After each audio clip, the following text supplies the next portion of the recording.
next pick in the 2021 NFL Draft, the Miami Dolphins select... That's So Dolphins Talk with John Baker and Trigga Trey Proctor. Let me check your pulse if you're not fired up. Dude, are we good? Dude, we're the best team in the league. If you don't have eye black at home, you better go get some eye black. Oh my god, we're back.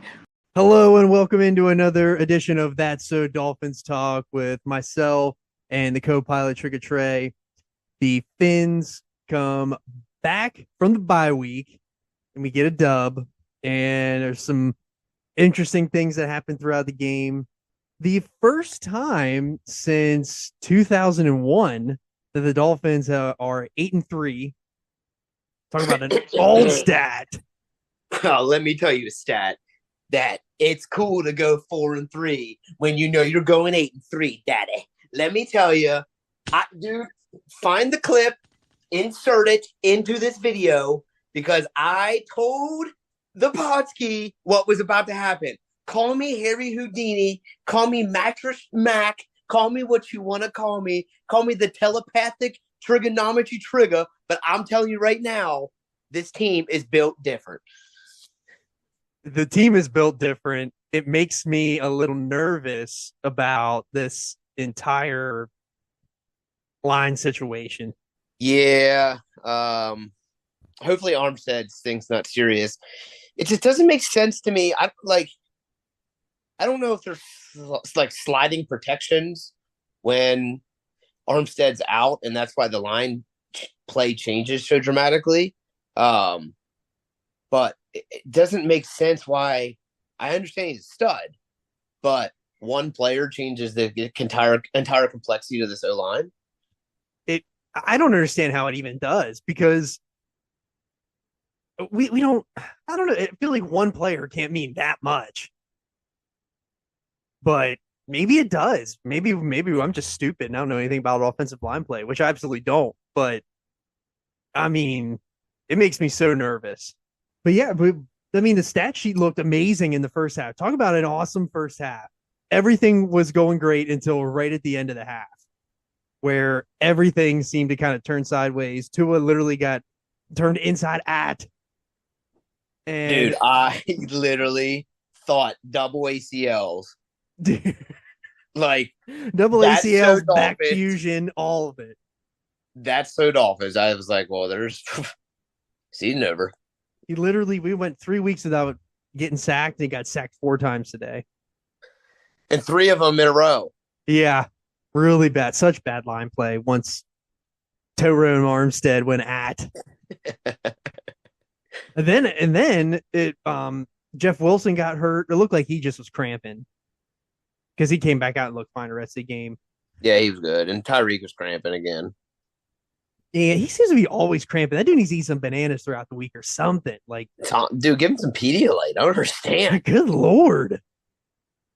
But we had some interesting stats. The fact that, we had 66 rushing yards, that makes me a little nervy. Did not run the ball well at all today. But then again, that was because Armstead went out. But even when Armstead was in, they were not moving the ball in the run game. It was passing all over them. The offensive game, pretty good. They have a pretty good pass defense, actually, from what I was reading. Yeah, that's what I read too. So I don't know. Waddle had a lot of drops today. Some of them couldn't help, but he was targeted 10 times with 5 receptions for 85. Tyreek 6 of 85. So now that record is not looking as reachable, unless he's got to have like some like monster games. Yeah, we need a couple more 200s. Yeah, for sure. Yeah. Tua's stat line looked really good, considering he only played a half. Yeah, I was hoping for a couple more tutters there. Yeah, I really wanted another tutter, but what are you going to do? Yeah, just trying to pad the MVP stats. You had an awesome text. I said, pad the MVP stats, and you text back said, take him out, can't win MVP if he's on the IR. Which is so fucking true. The stats don't matter if his knees are laying in section 100. I was nervous because I didn't want to get reverse Ravens, because we were up huge and then they got that one score. Then they came right back and got another score. And if anybody out there is continuously saying that Tua is a product of this offense, you have no idea what you're watching because you Yeah. put Skylar Thompson out there and with the exact same offense that Tua was running in, and he was at like one completion the entire rest of the half. Right. Man, Tua is is still he was different, dude. bad, man. Skylar Thompson is so bad. Yeah. I was kind of in on him because of his preseason play. And We might need to keep Teddy around for another season. yeah, we got to figure that out. Yeah. Because if we, well, whatever. Let's not look. We're not looking into that. No, we're not looking at it. We're looking forward, though. Very nervous for next week, considering what happened, what played out today in this game, because San Francisco has a really good defense, really good D line. And if we're down Armstead, that makes me really, really nervous because this team just does not play well without Armstead. Yeah, I don't like. I'm hoping it's nothing serious, to be honest with you. Hopefully, it is nothing serious. They said it was a pec issue. Oh my god, dude! The Ravens lost to the Jags. I thought did they just lose because they were winning. I guess that I just got the notification from Bleacher Report that the Jags went for 2 and beat them. Oh my lord! That's huge for us. Wow. That basically puts us like 2 games up on them now. It does. Yep. Definitely helps. We're 8-0 until it starts. Yeah. Yeah. I'm kind of mad he didn't get that 300 mark because that would have been like 4 straight games of 300. Yeah, I mean, 299. Then break it back to a stat correction. Make sure we got 100 yards right. I love a good stat correction. Safi Dean hasn't posted anything yet. I haven't seen anything Barry saying anything either, so I don't know. Usually McDaniel comes in after those other guys do. Oh, Tucker had a 67-yard kick, and it was literally a nut hair short. Oh my god, 67? 67-yard attempt. Dude, Wow. It was right down the middle, too. And it was just short. Wow. Dang. Dude, it is insane. He's kicking from his opposite 40. He's literally kicking. He was literally standing on his 40 when he started his kick motion. Absolutely unbelievable. And he almost made it. Speaking of somebody, record, right? Because he was 64 or 63 was the one that he kicked. And didn't he kick a 65 or a 66? He would have beat his own record by like a yard. Jesus. It's those wins down there in Jacksonville. Some con wins.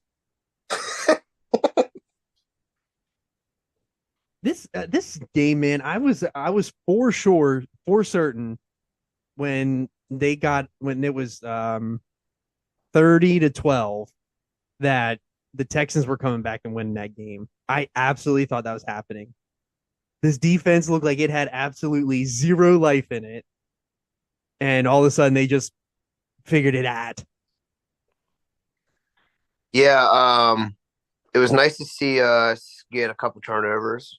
Yeah, defense looked great in the first half.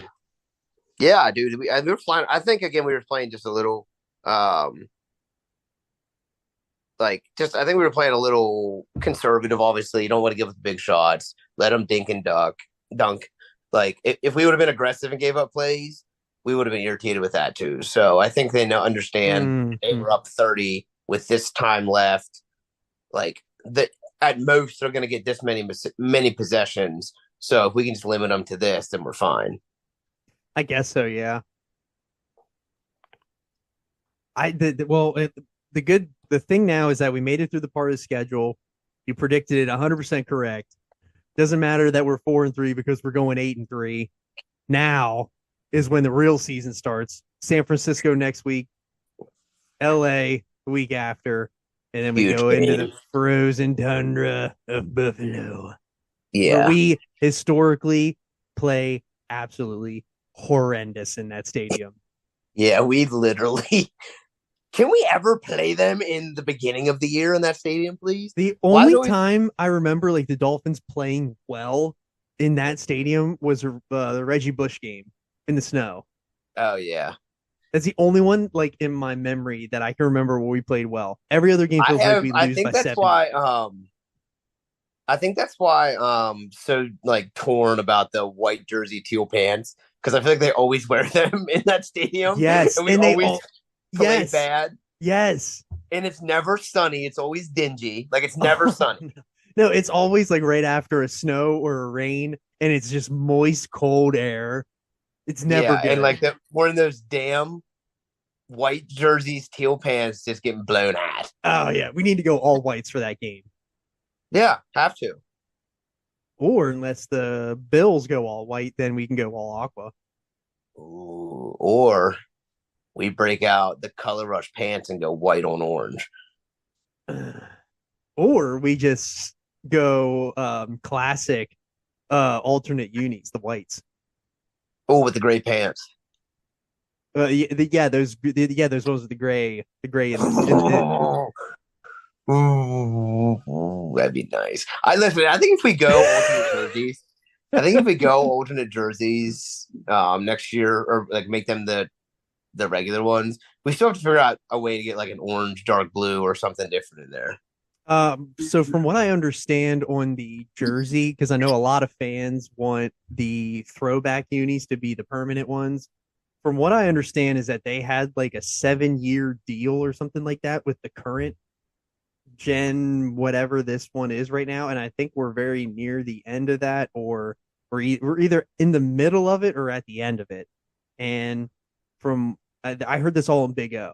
And so sometimes Big O's got some scoops, but he had said that they understand that the fans want the old logo back and they want to have the throwbacks as the main one. Like that's like a thing that is in the building that they're thinking about doing in the future. That's good. So I don't know. That would be awesome though. I'd love to bring back the throwbacks for forever. Yeah, that'd be sweet. So what else in this game, man? What else are you thinking? I'm thinking that the defensive line played really well. It was really nice.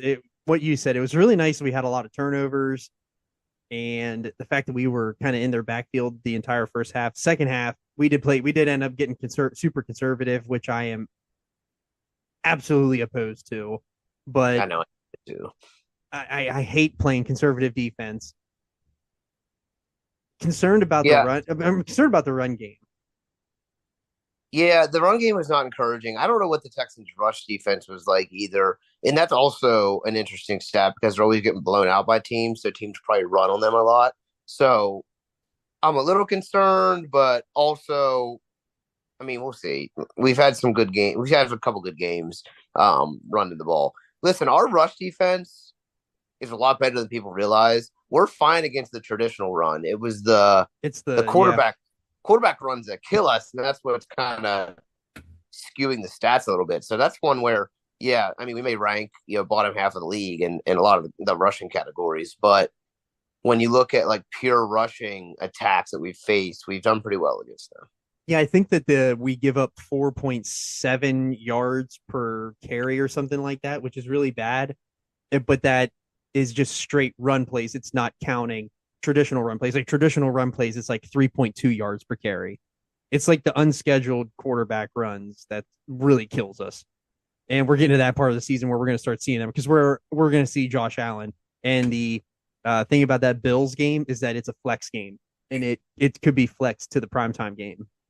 Oh, the Bills is the flex game? Yeah, Bills is the Oh, flex. it's definitely getting flexed then. Bills is a flex game, and I saw it earlier. I was hoping. I think a lot of people were irritated about the Niners game not being flexed because I think the Sunday night game is something awful. What really sucks is that we're on Fox next week. I hate Fox. Yeah, I'm gonna have to dig into the Dofu bag. Oh, for the Linky. Yeah, because I'd have nothing for Fox. I mean, I do, but we'll have to run it through a VLC. which gets sketch. It's not sketch. It's just I don't have good success with VLC. Yeah. Dude, if we make the playoffs, can we do you gotta come watch the game and then we gotta do an in-person playoff show. With the entire fam. Yeah. Pass the mic. Me, yes. Oh my god. Yes. Dude, Live and in person, pass the pod. mic. Daddis on the pod. Dude, Daddis on the pod would be dangerous. Yeah. we would have to definitely preface a lot of the rules of Daddis before he got on the pod. We'd have to give him the whole JD, the whole Jamie Dukes talk, and Yes.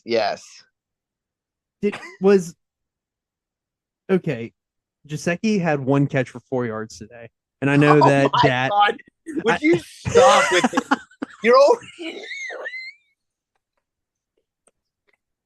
dude, you're always trying to just dig for stats to come at him. So bad. Why did you look that up? Because you mentioned Daddis, and I know that Daddis loves Jaceki. And I know he won't listen, but I wanted to bury him. Oh, he listens. Is he really? Well, there you go, Daddis. I'm burying Jaceki for another week because Jaceki sucks. Barely invited to tight end U. Never see any tight end U coverage of him. There's a reason why that is. I can't believe that we're sitting here having a good time talking about the win, and then you dug deep into the Bleacher Report stats to look at Jaseki's stat line. I had to get negative about something. Other than the fact that we did cover. That's huge. Did you see the Sean Taylor statue? No.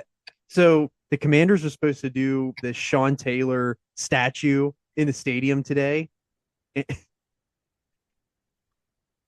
What they did, they have this enormous case for it. They're supposed to be like in a case and everything. They pull it down and it's a mannequin. It's a clear mannequin with his helmet, jersey, and pants on it. Why? I'm sending it to you right now. Like it was supposed to be a real statue, and it's not. It's a mannequin. It's like a store. It's like a window store display. So they could just like take it on tour with them, or what? I don't know. Is it like crystal? Yeah, I sent it to you. And I'll send you the video. It is insane. Dude, what is this? You can't even tell it's him. No. It's not even plastic, dude. It's rods. Zoom in on his face. It's just a rod up through his shoulder pad. Sean Rod Taylor. Dude. It looks like a freaking wire thing from Hobby Lobby. So Safid Din, 6 minutes ago. Dolphins not yet sure how severe Armstead's pec injury is. He will be evaluated. That is an injury regardless of the score that is going to keep him out of the game, McDaniel said. So that's not good.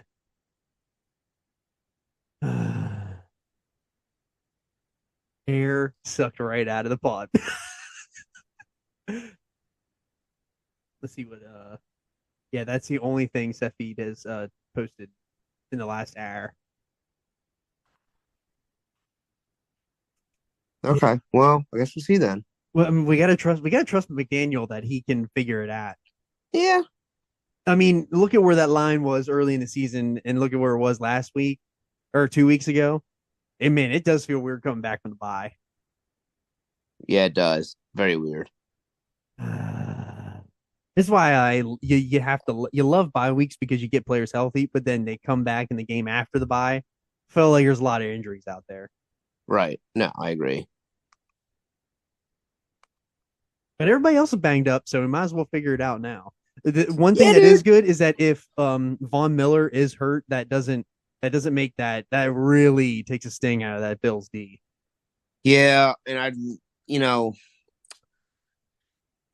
I mean, we got to go 2-1 in these next three, right? We have to if we're going to stay in the race because I don't know what the Jets schedules. Everyone's schedule's turning up right now, but going into the Packers game, what would be great is to be 10-4. Just feels like we're going to be 8-6. We can't lose to the Chargers, dude. If we lose to the Chargers, I'm going to have to delete Twitter. I don't think we're going to lose to the Chargers. I think we could beat the Chargers. Yeah, I think because that'll be our second week in Cali, which would be nice. I think that this San Francisco game is going to be really close, though. And I don't know what's going to happen in this Bills game because I don't think the Bills are quite as good as what they were early in the season. Yeah. This is not the same Bills team that we've seen the last 2-3 years. Like, they're not quite as good. Now, they're riddled with injury, just like, we are kind of ish right now. But who knows? Maybe Byron Jones is back by then, or I'm fishing for more Byron Jones minutes. Dude, I'm telling you, I literally think he's never playing football again. Really? I don't understand. Like, and there's no. He was literally potentially going to start in week 1. Do you remember that? I remember they said that he was going to play, and then they said week 3 that he was getting close. Like, and then here we are. What are we, week 11? Yeah, week 12 with the bye. Yeah, I don't know. I just don't understand. Like, our defense is so thin on the back end. Not what we need right now. Brandon Jones getting hurt sucks. That Brandon Jones thing is by far, I think that might be bigger. Losing Brandon Jones is bigger than not having Byron Jones at this point. I would agree, and I think losing Brandon Jones is bigger than losing Ogba. Yes, absolutely. Now, I would take Ogba and Needham back. Yes. If it meant Byron Jones was still hurt, or Brandon Jones was still hurt. Yeah. But I would also leave those two injured to get Brandon Jones back. You're right.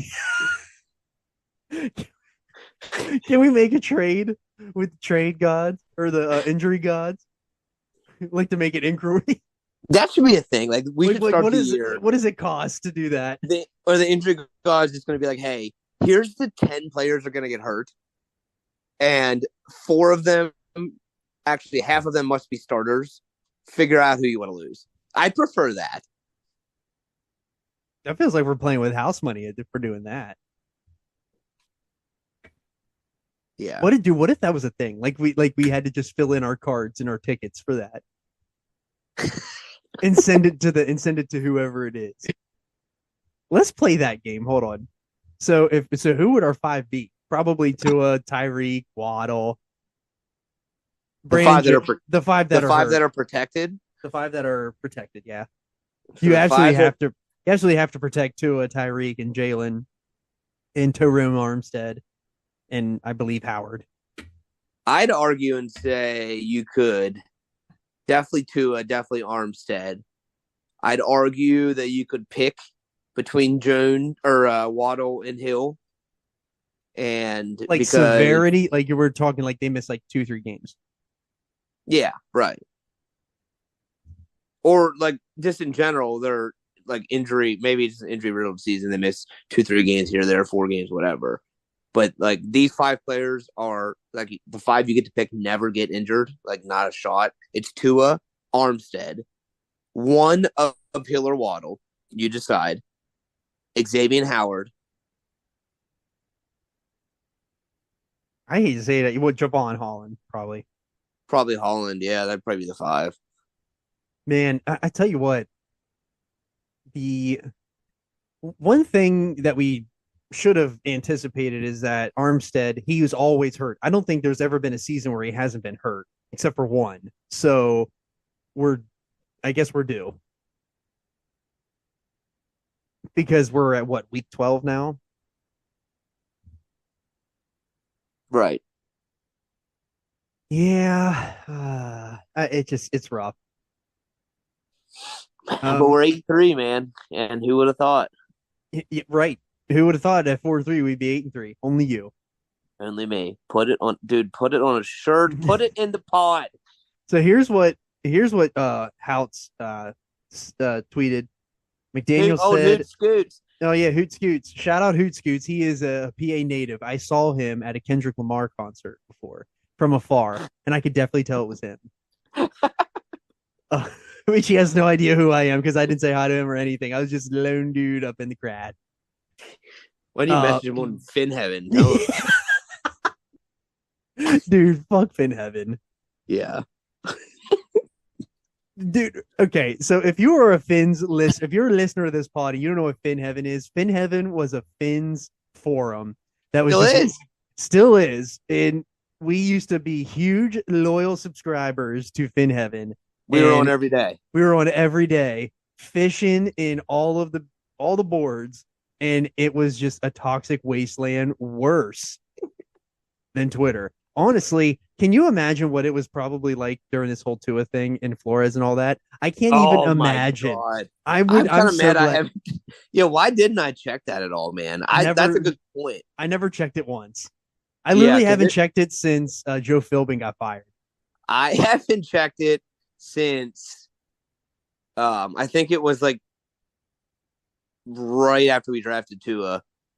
Or I think it was the Matt Moore thing, and it was like everyone was trying to get Matt Moore to start on In Heaven.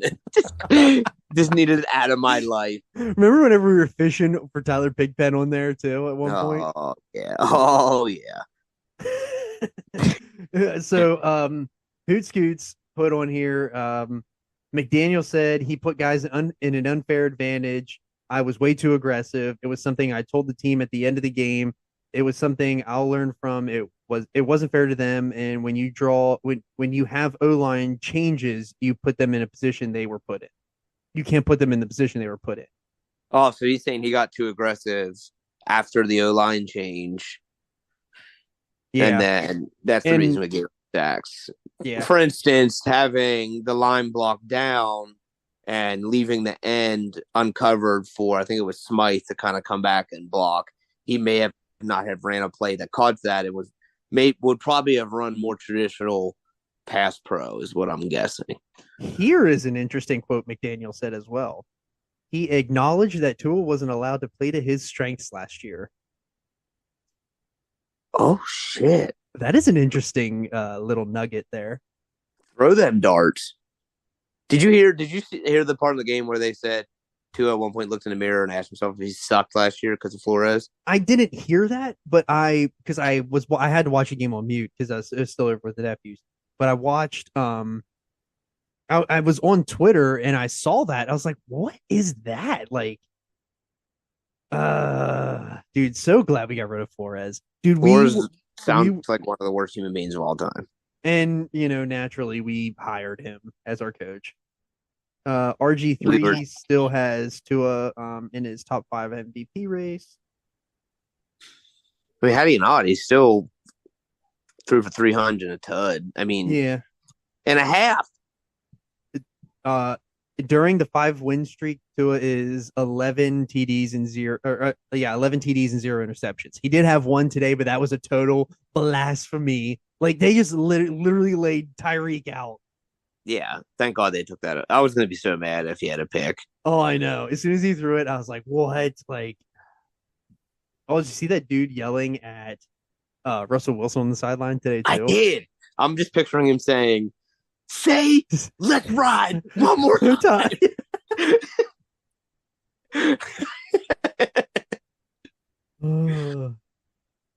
Are the Jets good with Mike White, or are the Bears is that bad? I think, dude, look at how many points we put on the Bears. Yeah, it's true. I mean, it's a Bear, and they didn't have Justin Fields. Right. They had Nathan Peterman. Come on. So I don't understand what happened. Simeon got hurt in pregame, and then they started Peterman, and then somehow Simeon was able to play. Then I was confused. I didn't even know that. I didn't even know that Simeon was playing. I didn't even know that he was even their quarterback. Yeah. I thought he was still at Northwestern.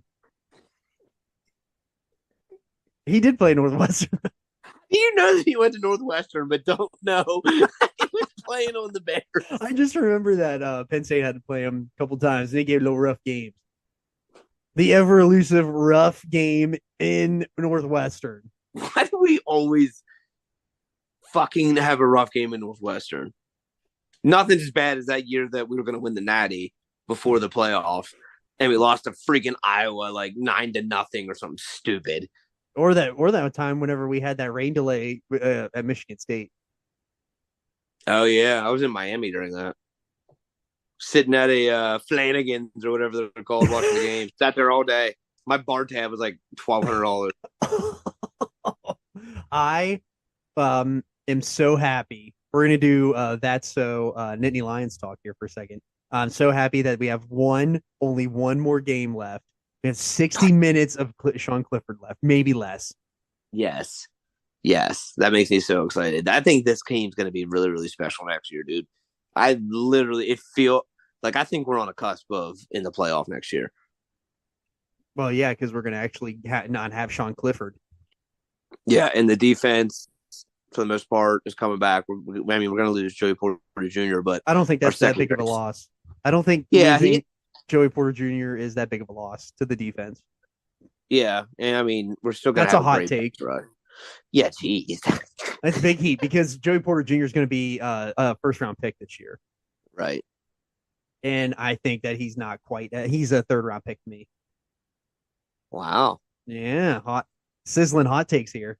That's so draft talk. Yeah, that is so draft talk. Oh man, dude, this is the first year we haven't even had to worry about the draft. We ain't got to worry about the draft for a long time. We ain't got no picks. Yeah, we got no picks. I'm not even watching. I mean, I'm still gonna watch because I'm just ready for free agency. You love free agency. Yeah, all right, let's get out of here. We've done straight enough. We got the 49ers next week. We got the 49ers next week.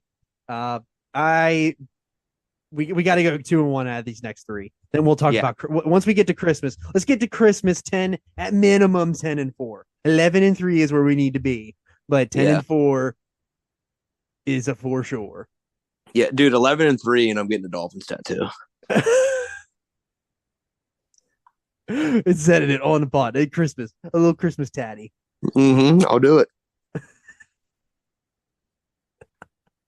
Oh my god! All right. Make sure you check us out on Twitter at @the_Podski, @SadFinsFan. Check us out on Instagram at @the_Podski. Check us out also on Facebook at That's So Dolphins Talk and the Podski with John Baker. And we'll see you next week after it's going to be a Fins win in San Fran, a 4:00 game on Fox. Not excited about that. But got anything else to add, Tricky, before we get out of here? Fins up, baby. Fins up.